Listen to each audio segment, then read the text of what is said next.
Okay, so today I'm going to talk about something interesting that I've been looking into. And I pretty much have the answer, but I haven't talked about it because it's just so crazy. But I'm going to talk about it now. Okay? So we're going to talk about why the moon has those marks on this flat earth. And I'm pretty sure a lot of people have a lot of speculation and all these things going on. I'm going to present my evidence for my case. Okay? So the first thing we're going to go over is anyone that's been on my channel and anyone that knows me for a while knows that I talk about the Titans before the flood. How the women had sex with angels and they gave birth to Titans. Now, along with that comes Titan animals, which would be the corruption of all flesh. So we have a bunch of Titan creatures, horses, crocodiles. Just they're huge. They're gigantic.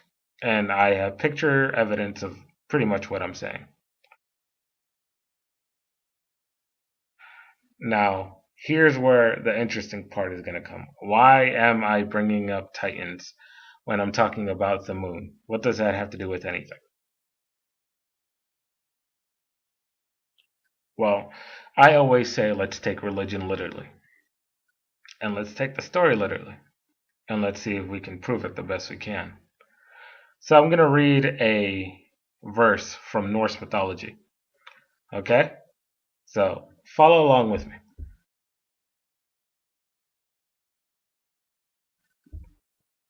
This is Finir. He is one of the ancient wolves of Norse mythology. We're going to be talking about him. So listen up. The Assyrian gods raised Finir themselves in order to keep him under their control, to prevent him from wreaking havoc throughout the nine worlds. He grew at a very fast pace and very large. However, and eventually the troubled gods decided to chain him up.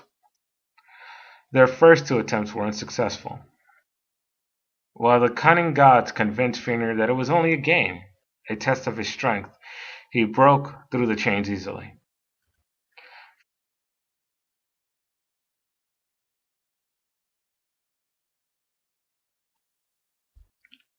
But eventually, he would break free during Ragnarok, and he would run throughout the earth with his jaws open, devouring everything in his path. During that time that he broke free from his chains, it is said that he consumed the moon, and he began to chew on it and bite it. He is known as the moon-eating wolf. I'm going to show you something. Here is a ball. Now, the ball doesn't look like much, right? It just looks like a regular ball. Well, this ball right here was chewed on by a dog. That's why it has those little marks over here. Just take a look at these marks. Okay? Nice and close. Take a look at them.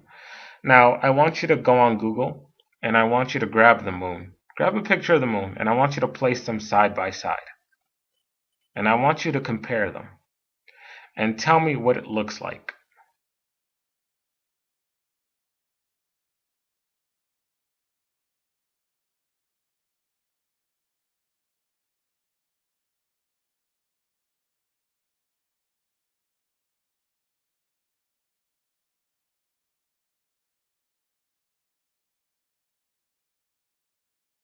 So, what is the conclusion that I'm coming to? That the story is true.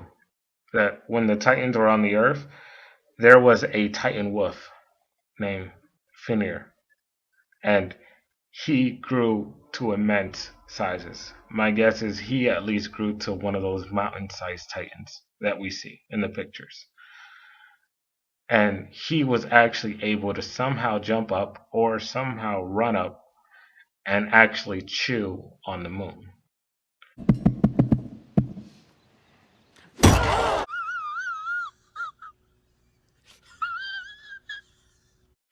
So those things we call craters are bite marks. They are literal bite marks. Those marks that you see on the moon, are all from biting and scratching and tossing and turning the moon around and chewing on it on this flat Earth.